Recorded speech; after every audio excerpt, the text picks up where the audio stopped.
It's January 6th, 2026. Now, while one big anniversary is grabbing all the headlines, a totally different and you could say more explosive story is unfolding thousands of miles from home. But what we're about to see is that the crisis you see on TV isn't always the most dangerous one. Right now, you've got this powerful combination of pressures: geopolitical, economic, technological, and domestic, and they're all pushing the United States into a uniquely fragile spot. Okay, so let's dive right in with a story that's absolutely dominating the news cycle. A pretty stunning military operation down in South America that has the whole world watching. The Pentagon has just confirmed Operation Caracas. And get this. In what sounds like a lightning-fast raid, they've captured a sovereign head of state, the ousted Venezuelan leader Nicolas Maduro, and flown him directly to a jail cell in New York City. So we're talking about around 200 U.S. Special Forces here. Maduro has already been in a Manhattan courtroom and he's pleaded not guilty to these heavy narco-terrorism charges. But, and this is a big but, the raid wasn't exactly clean.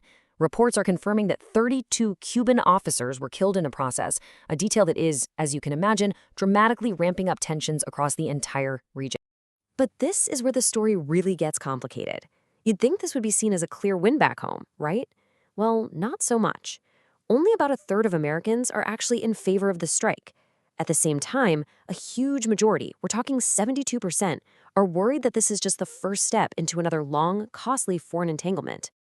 Okay, so while all eyes are glued to Venezuela, let's pivot for a second, because that intense focus might just be masking a much bigger and maybe even a more immediate threat that's brewing right here in the U.S. economy.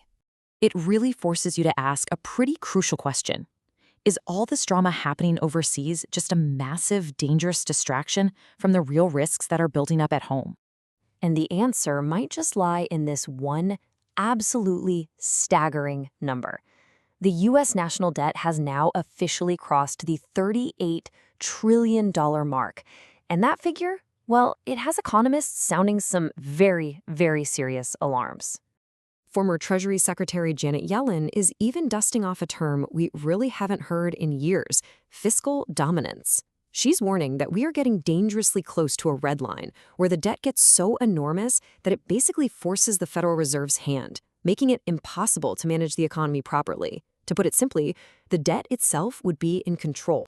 And here is the real squeeze. The debt has hit a critical 120% of GDP at the exact same time the job market is showing its first real signs of cracking. Unemployment just ticked up to 4.6%, which is the highest it's been in 5 years.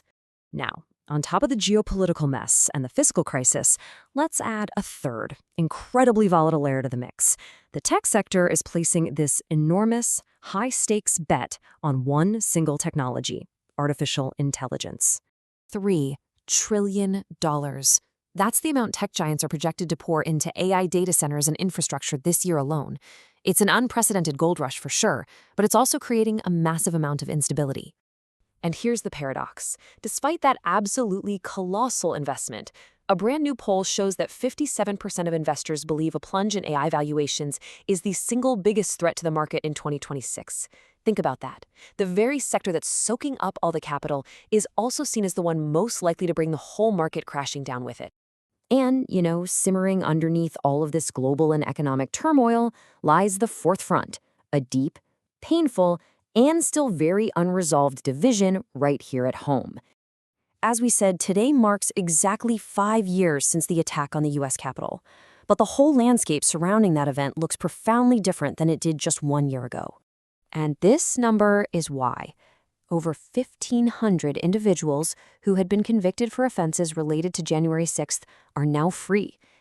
This is all following the blanket pardons that were issued at the start of the new presidential term back in 2025.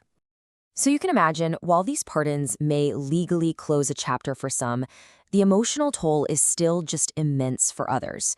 A group representing surviving Capitol Police officers actually called the action a grave injustice, which really highlights the deep psychological wounds that just haven't healed.